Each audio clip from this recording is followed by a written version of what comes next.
Good evening and welcome to the last driver's ed class. You've made it to the end.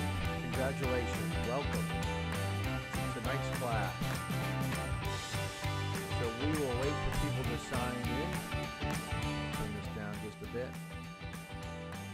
So hopefully people took the sample questions that I provided on the Facebook page. I don't think very many people did because I didn't see many people responding to how they did on it. So it'll be interesting to see how people do on the final. So we'll wait a few moments for people to log in.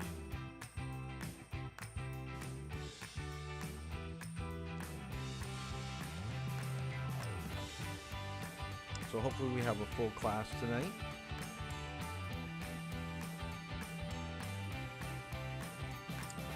Some of you still have textbooks that I need for this Saturday, so please contact me after tonight's class about how we're going to arrange that if your driving's all done. I've got a couple times that you can meet me to hand me the textbook, and if you are completed after tonight's final, I'll have paperwork for you, but I want to wait for people to sign in so I can see who is present, who is not. I'm going to say out of the 19 of you, I think at the end of the weekend, I'm going to have 13 to 14 of you completed, which is pretty good considering how difficult it is to drive with people only from 3 o'clock till 6 o'clock. And on Saturdays, since most of you don't have free periods. So I can't stress enough how thankful I am that you signed up for this class, that you've taken the initiative to be here in the evening, to listen to me instruct and give you some guidance on things that you should know about driving. And I think for the most part, people have done fairly well with keeping up with the assignments, although some people are a little bit behind. So I still need that stuff. Now, what I've been lagging on is giving you the observation sheet. So your parents have to sign an observation sheet indicating that you've done 6 hours of observation with them. So I will hand that to you, hard copy if you still have driving. So remember that. If not, just remind me in a text tonight, and I'm going to send it to you directly in a text message. That's probably if you have an Apple phone. If you've got a Android, we don't play too well together with sending some of these PDFs, so you may have to get the hard copy for that. As I mentioned last night, we do have just a little bit of content to go over tonight. I believe I have 1 or 2 questions on the final from what we're going to talk about, so you do have to pay attention and to write a few things down to get at least those 2 questions done. But for the most part, the final is going to be all multiple choice, just like your midterm. Take your time. There's only one good answer. When I break away for the final, you are to go to the Facebook page to click on the link to get you to the final. And before you do that, you've got to text me at the end of the material that we're going to cover, and I'm going to send you the password. I'm not going to say it tonight. The password is different than what you had to use for homework because I'm only giving it out to people that have been attending and have most of their homework in. So if you don't have your homework in, there's a good chance you're not doing the final tonight. So that is what we're going to cover for tonight. Look at that. It's been a while since I've seen 19 people up there paying attention to what I have to say. Amazing what happens when people know that it is the last class. One thing that I was not able to show you last night that I did come across when I was setting up tonight's class is lane splitting. I want to show you just a quick video of lane splitting. So let me just kind of show you this. It's very important for you to understand that motorcycles, because they're so small and they can maneuver between parked vehicles and they can go on either side, they don't need a lot of pavement to travel. You really do have to pay attention to your side mirrors more in the summertime than probably in the wintertime, or bicycles, will also be coming in and out when you're going probably at around 15 miles per hour or slower. That's when you're going to see some real strange things with motorcycles. So let me show you the clip that I wanted to show last night on lane splitting with motorcycles. Yeah.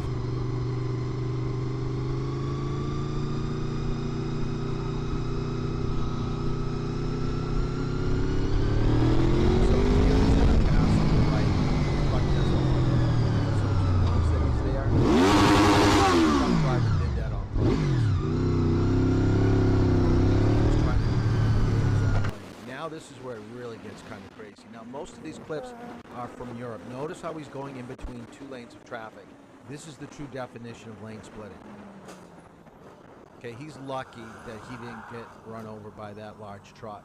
I just don't see the whole purpose, but this is why I'm saying you need to be paying attention to your side mirrors all the time, because you never know. And this guy's kind of crazy. Notice he's doing a wheelie in the city. He's got to be going at least 50, 60 miles per hour right now. Going between the cars, you know something's going to happen bad.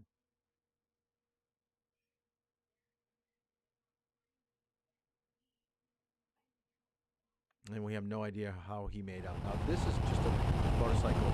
It's not lane splitting, but it's going too fast for a turn. Now, like I've told you, on sharp turns, you want to be braking at the beginning of a turn to the halfway point. He's coming in way too fast, loses control, and ends in the middle of the rotary. I'm going to show you one more. This is probably the worst one.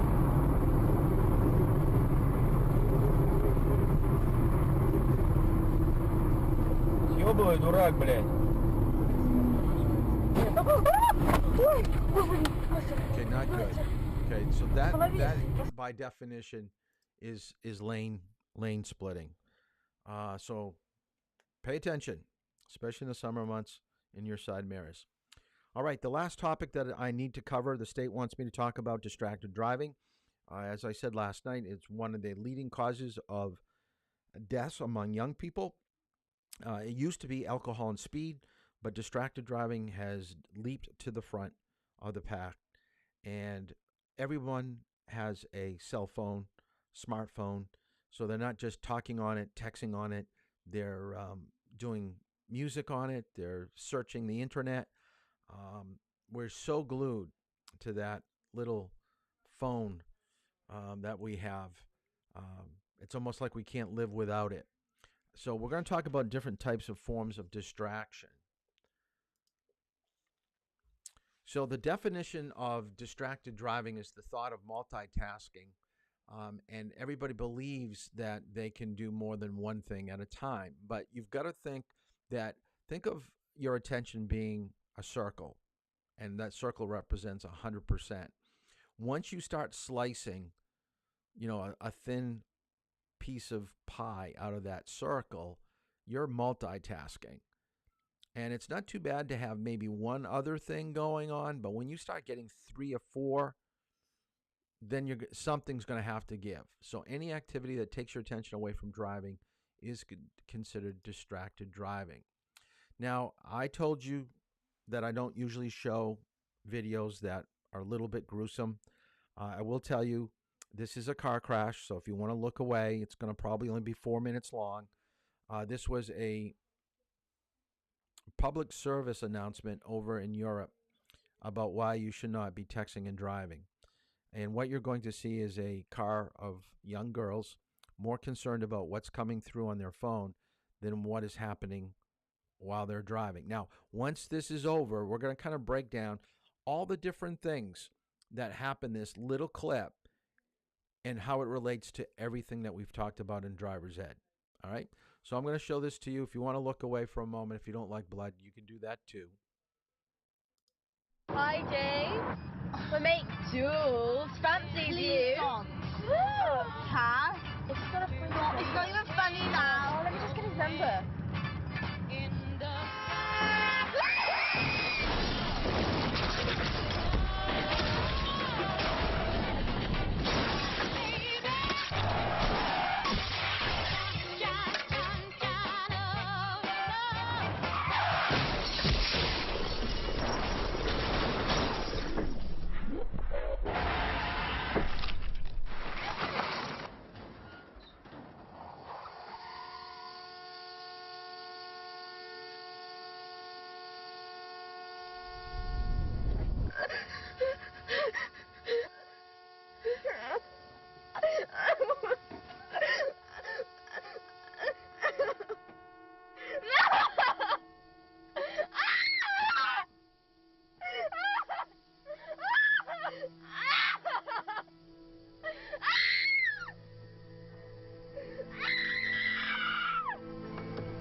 ambulance! Ring an ambulance!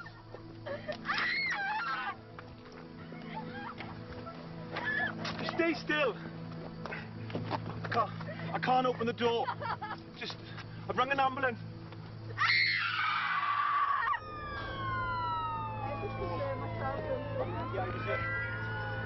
We've got other people on the route to help, okay?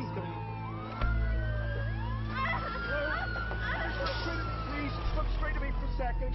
3 vehicles have been involved. Right. 2 people in the vehicle there. I can't get any response out of them The ones in the front or the ones in the back?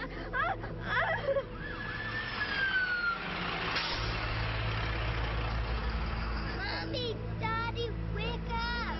Mommy, Daddy, wake up! I just can't get any response whatsoever. I want Mommy and Daddy to wake up.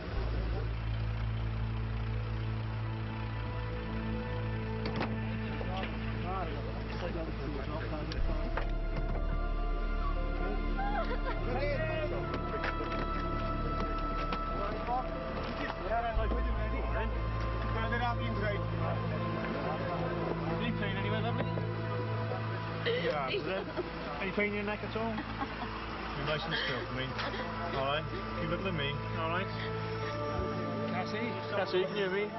What's your friend's name in the back? What is it? Jules, is it? No, she's still there for me.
So let's kind of break this down and all the different unsafe driving practices that led towards this crash.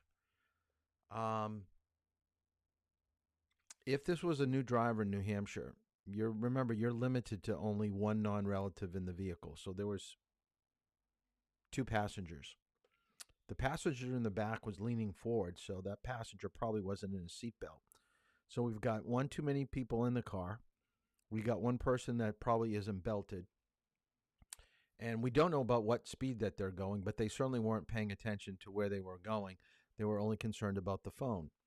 Now, doesn't it strike you as kind of odd and peculiar that everyone was looking at the phone, no one was looking at the road? Don't you think it would have made more sense to give the phone to somebody else and have them do the finding the text message or responding to the text message? But it seemed like every single one of them was glued to that phone. Okay, not a good, safe driving practice to have. The other thing that we talked about in driver's ed is the pain and suffering that it causes other people. When we talked about alcohol and drugs, it's just more than what is happening to you. A lot of people say, well, I don't care if I crash my car or if I get hurt. But yeah, but how about the other people? Now, I believe after looking through this video numerous times, at least 6 or 7 people probably passed away in this one crash. 2 people in that vehicle where the girls were. There were an elderly couple. I would say that both of them didn't make it. So now we're up to 4. And we've got both parents and a young child in the 3rd vehicle. Oh, the other thing. Notice that we learned that in a car crash, your airbags come out with a force when the impact is more than 15 miles per hour. but they only come out once. The car the girls were in hit a car and then veered off and careened into another vehicle with no use of their airbags anymore. So we talked about airbags and how important that they are. Then the fire trucks and the EMTs that came. That one crash right there was well over $500,000 worth of damage. When you talk about injuries, death, cars needing to be fixed, replaced, well over $500,000. All because they were concerned about looking at their phone, trying to respond to their friends. I can't stress enough that you've got to give driving your full attention. So let's break down how your attention is being divided. Now, over on the cell phone, you see where it says your mind. Your mind has to process information, input. And anything that you are taking in or sending out when you communicate, it's either going to be manual, so I want you to write this down, manual, visual, cognitive, or auditory. Now, all of us will have some of these that are our strong suit, some of these that we have real issues with, meaning that we can control the manual thing, but when we get noise like auditory, then our mind shuts down a little bit and we don't process things well. So let's look at some of the examples. With cognitive, this is where you're distracted and your concentration is off. So that means, let me give you an example that you're talking on the phone and your mother says, "Where did you leave the car keys to my truck?" So if you don't know what the answer is, your mind starts thinking about, did I leave them in the kitchen? Did I leave them in the mudroom? Did I put them over the visor? So you're starting to think and search for other possibilities, because if you knew right off, it would come right to the tip of your tongue and you'd be able to explain to your mother where the car keys are. But when you're trying to concentrate and think back, you're not thinking about light changes. What was the last sign that I just passed? Is that a pedestrian waiting over on the left? You just don't, because your mind is more concerned about where are the car keys. Now, auditory, not only are you thinking about where did I leave my mom's truck keys, but you're listening. That's using your ear. So you're going through the thought process and you're listening. Visual would be, let's say that you drop something. Okay, you dropped something. You were eating something and it dropped, and you were afraid that it was going to get on your pants. It was a chocolate chip cookie and it was warm and there's chocolate all over your hands. And you're thinking it's going to get all over the seat, all over my pants. And you're looking down rather than looking at the road. And manual would be where you're trying to eat that cookie or take that drink of coffee or eat the cheeseburger. One hand eating, one hand using to drive and use your directionals. So when you're splitting, like we said, your concentration and the use of all these things should be 100%. When you start taking a percentage away, you're minimizing your effectiveness as being a good driver. From top to bottom, this is what we have found through studies. What are the worst distractions? Definitely texting, because you're using just about all the different things that we just talked about. Cognitive, auditory, especially if you're on speakerphone. So talking on the phone, you're not only holding it, but you're listening, changing music, eating, grooming passengers. All these are different forms of distraction. And here's what the study came up with. So texting while driving is 23 times more likely something is going to increase your risk of a crash. Reading like a text message is only 3.5. Makeup or shaving would be 3 times. Holding a device would be close to 3 times. Handling a CD, eating 1.6 times greater being involved in a crash, and then listening or talking on your cell phone. So every single state has some type of ban on texting now. Where it says no ban, that is an old map. But when I was using it, I just wanted to prove the point that everything was trending to making everybody get off their phones. And I just got to find a different map where it's all green, because it is all green now. There's not a single state that doesn't have some type of restrictions on using a cell phone. Now, I'm not going to show this video because of time, but I do want you to write down that texting and driving is equivalent to being intoxicated while driving. Okay, write that down. Drunk driving and texting and driving, behavior is basically the same. You're going to have the same characteristics. You're not going to be able to stay in your lane. You're going to drift over a line. Your speed's going to be a little bit off. Your braking is going to be a little bit late. Those are all characteristics of a person that has had too much to drink or on drugs. So don't be surprised if you get pulled over and they think that you're drinking and driving, and in reality, you were looking at your phone that was down in the cup holder just because it got lit up or it was starting to indicate that there was a call coming in and you had a minor lane drift and your speed was a little bit off. Just because you can multitask, I'm not going to say that you can't still operate a vehicle while you're driving and texting, but you're not going to be that effective. There will come a time where you need your attention and you need all your appendages, your arms, your feet, to operate the pedals and use the steering wheel to control the car. Here is a person on a motorcycle that you will not believe that he is texting while he is riding on his motorcycle. First of all, we talked about lane splitting. Look how close that car is to him. Not very safe. I don't think this is in the United States. I can just tell by the look of the license plate. And it looks like there's a smog problem. That's when they go on the side. He is leaning back on his motorcycle. He does not have his hands on the handlebar. So just because he can do that, he's on his phone. Hey, what if you say? That's crazy, dude. Nowadays, I wonder if people do that just to get clicks or likes, on Instagram or TikTok or whatever. This was so long ago. I think this was real, but half the stuff that I see on the internet now, I think it's kind of staged. But even if it was, that's pretty talented. Stupid, but talented.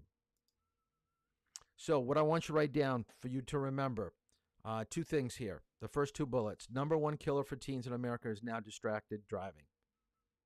Then below that would probably be drug overdoses, and then probably suicides. The second thing, and we're going to see a video from AT&T, the phone company. They did this probably about 8 to 10 years ago. They did a video which focused on 5 seconds. This is the average time that most drivers believe they're able to look away from the road while they're on their phone texting and still be able to control a car. Just on the surface of reading that statement, you're thinking, that is crazy. There's no way I would close my eyes for 5 seconds while I'm driving a car. But when you're looking down at your phone on the seat, that's a good amount of time. That's a good amount of time. Now you see the real tricky, and I'm going to do this. Let me click out of here. What you see a lot of people doing now, especially college kids, is when they're driving, they hold their phone up at 12 o'clock on the steering wheel, and they press their phone up against the steering wheel. So they're looking at their phone and they're looking at the roads. They're trying to be creative of how to still be able to see the road and read their phone at the same time. My question to them is, why not just pull over to the side of the road, take the 15, 20 seconds that it takes to read it, respond to it, and then put your directional and get back onto the road? Why is it that you feel like you have to be reading and responding while you're moving? Why not do it while you're stopped? It just doesn't make any sense. It is poor decision making. 34% of teens who drive while distracted say they're used to multitasking. And what this does, it builds up that sense of I've done it before and I made it through okay. Why should I change? Nothing bad happened. This is just from AAA showing what people are doing while they're distracted, a lot of percentages. But you can see there's multiple things going on. So 6 out of 10 teen crashes involve distraction. And it's really hard to prove whether it was distraction. So when they come to investigate the crash, they really don't know what was going on, because most people are going to make it seem like, oh, something came out in front of me, or, I hit the brake harder than normal. But in reality, they were, texting and driving. More statistics. They don't have anything really, really current. I did this about a year ago, and I could only find 2015, so I'm going to try to update this, but I'm not going to test you on percentages for the final coming up. I did want to show you this, though, just to show you how things change. Notice in 2015 and 2016, the deaths associated distracted driving went through the roof. Okay? That is huge. All right? So, big problem. Big problem. But look what it was in 2014. Minuscule. Okay? I shouldn't say minuscule, but it was, less than 3,000, and then it went up like over 500. Why was it small in 2014 and more in 2015? It's when the smartphone came out. The iPhone came out, where you could have apps and you could search the internet. It was more than just a flip phone. It was the advent of the iPhone. So we have 2 years of people being very foolish with their use of their phone while driving. So what do state legislators do? They see these numbers and they go, we've got to do something. So notice it goes down in 2017. So they've enacted laws. That's what happened in 2017. You will be fined and penalized for distracted driving. People don't want to get caught, so the number goes down. Okay, they know because of the ads and everything. But after a year, people get lazy again. Didn't happen to me before. It's not that big of a deal, and it starts creeping up again. I would almost bet you that 2019 and 2020 is going to be more than 2018. Okay, a steady increase, even though we've got laws in the book, and I think you all know it is a problem. This is the types of distracted driving crashes. Going off the road is by far the worst. So it's a single crash. Rear-ended, where you're hitting somebody from behind because you're looking at your phone. Striking something at an angle is 51%. So if it's not road departure, it's probably being off at an angle. And then loss of control, where you're not actually probably hitting something, but your car's going all over the place, and there's no other attribute other than being distracted that could be associated with why your car went, crazy on the road before it struck something. All right, let's take a look at the AT&T video.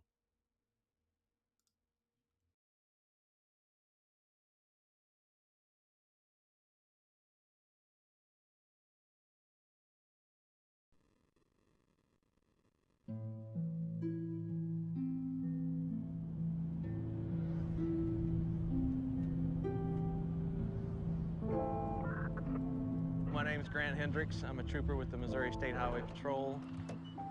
I'm at the site of Mariah West's accident. Mariah's vehicle traveled across this median and ended in striking the bridge that you can see behind me. When I got to the scene, her face was disfigured from sliding down the roadway.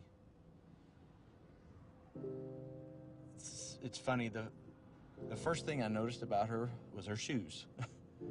Lying in the roadway in a large pool of blood, I noticed her shoes, and I thought, this is a young girl. That's the first thing I thought when I saw this. And at that point is when I noticed her cap and gown was still in her car. She was going to graduate the next day. It was just a really horrific scene. all because of a senseless text message.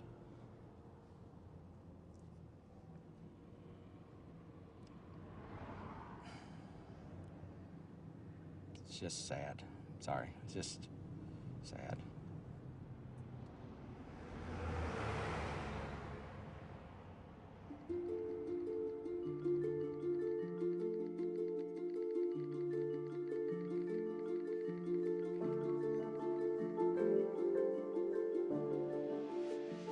Ashley would text hundreds of messages every day. That was the way we kept in touch. We would definitely text more than we talked. Mariah was a multitasker extraordinaire. She could text better than anyone I know. She could be having one conversation with me, completely focused, while having a text conversation with somebody else. When you do something 7,000 times a month, you tend to learn where those 26 letters are. We would be at school, at home, movies, bowling, driving. Not even looking at her phone. Just simple, insignificant, useless little whatever it may be. About anything and everything. Just a way to pass the time. It didn't matter where we were constantly texting. This is my sister. She was looking at my message that I had just sent her. When she looked up, she had clipped the median on the left-hand side of the road. Her truck flipped, and as it was flipping, she was actually ejected through the driver's side door, and she landed in the ditch about 300 feet from her truck. People will tell you over and over again, it's not your fault. But knowing that you were the person that she was talking to when she was killed. Just knowing, having a highway patrol officer write in a report that a text message sent at 12:05 is the reason that she is dead is not something that will ever go away. If I could talk to her one last time, I would just say, I'm sorry.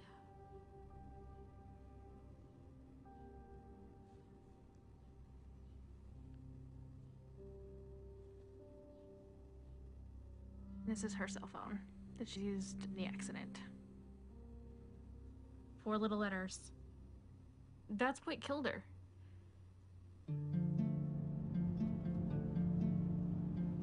You never really think about it, but people associate drinking and driving as a dangerous thing. Your vision's impaired, your judgment's impaired. But if you look at texting and driving, your vision's not even there. You're not even looking at the road.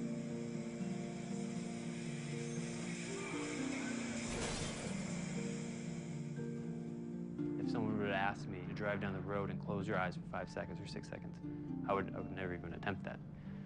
But then if someone asks, read this text message and respond to that in about the same length of time, well, that would be no problem. I'd done that numerous times in the past before this accident. I was on my way home. I had my girlfriend in the car, and I'm just reading a text message, responding. I was looking up every couple seconds or so, like I always did. And I just hear a loud scream next to me, and the next second I look up and I see a bicyclist crashing the windshield.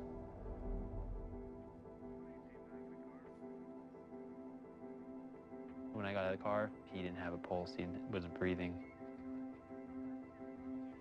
He wasn't alive.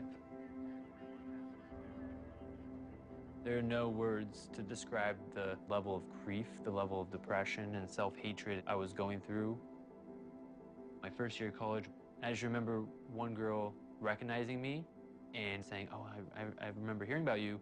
You're that guy who hit the bicyclist because you were texting and driving. That was actually the day before I ended up going to the hospital for emotional problems. I sent one stupid, meaningless text, LOL, and killed the man.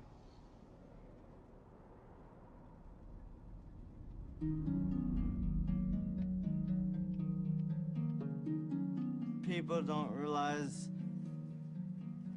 it could just take 3 seconds. I was going to the movies and the car just went directly into a tree and it was a direct collision. I was the passenger. I collided with the tree on my right temple and I was declared dead on the scene 3 times. I used to be able to drive. I used to be able to go for walks. I used to be able to run around town by myself. I used to have a job. I was normal. And all this, I cannot do anymore because they had the text. This is the text message that changed my life forever.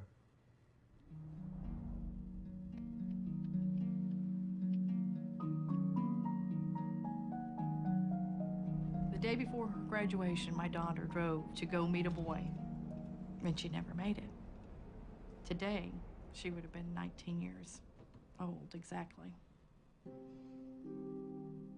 Mariah never wanted a minute to go by that she wasn't doing something. She wanted to do everything all at one time with friends and family and just having a good time. That's what she loved. Friends would tell me from school that, you know, the best part of the day at school was Mariah coming down the hall because she'd stop to give everyone a hug.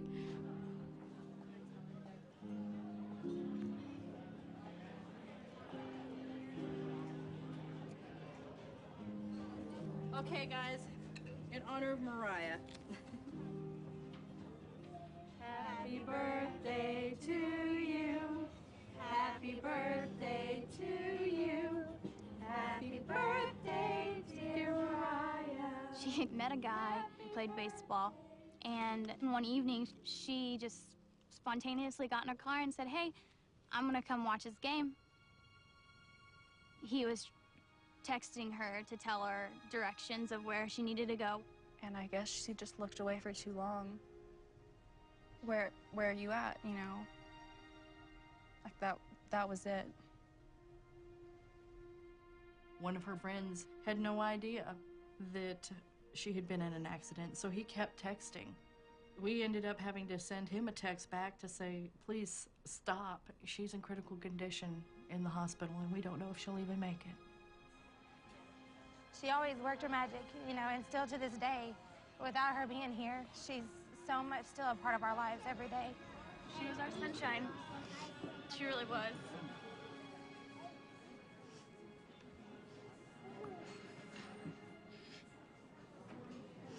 She was. It's a simple text message. Where are you at? 3 simple words. She paid the ultimate price for her actions. I've had to do this more than once. Mariah is not the only victim that I've dealt with. And it never gets any easier. And it won't get any easier. What is worth losing your life over? That text message?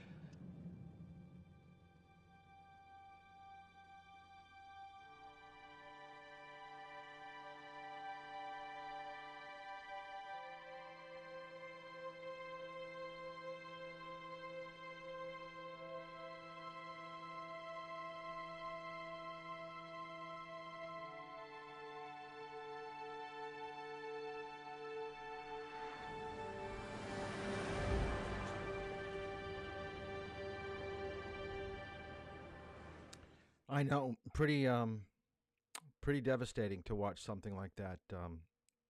It is kind of, um, s- I don't know how to explain it, but you're young and you think you're invincible. When you get to be my age, I've got kids, and actually, I've got my uh, granddaughter visiting right now. Uh, Life tends to look a little bit different when you get older, and to see senseless crashes like this and the loss of life, it just takes your breath away. I don't mean to kind of make such a downer of a night with this class, but it when I have to make final comments and bring this class to an end, I have to stress the importance of doing what is right behind the wheel of the car. Even a picture like this, when you see something like this, what do you think was so important to be looking at a phone? What was the last text message that they were looking at when this happened, and within an instant, they were gone. And by the way, I don't think that's a safe guardrail. And we talked about how to make roads safer. If the guardrail was built a little bit differently, this wouldn't have happened either. Another, I don't have a video or anything on this one, but what was so ironic about this story, and I just have a picture here. And if you take a look at it, she died from texting and driving on the day to the day, exactly 1 year from the day that she had her first crash while texting and driving. So she was texting and driving, was involved in a serious crash, recovered. She didn't learn from her lesson of texting and driving, and she dies on the same day the next year. Wow. I can't imagine the pain and the suffering that the parents must have to go through. So, what can you do? Do you have to be on your phone? Absolutely not. Plan ahead. Turn it off. There are apps that will tell people that you're doing something like driving, or it could be school. I'm not going to pick up my phone. Is the message, I'm at school right now. I'll talk to you later in an hour and a half when I'm out. If you have to see that it's vibrating or it's going off, just put it someplace so you can't reach it to respond to it. You can see it. You know that it's going, it's vibrating, but you're not going to be tempted to use it. When it comes to music, just put on something you like. Don't have to change the station. Don't have to change artist every 5 minutes.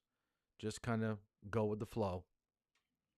Most of the people that are multitasking when they're driving, and I think your parents would probably have to admit to this, and they fall in this category, is just organize your time better. When you do that, then you don't have to look at your phone or talk on your phone. And like I said earlier, just pull over. Okay? Pull over. Take care of business, and just kind of stick to what you know is right. Make it a habit. If you make it a habit, it will stay with you all the time.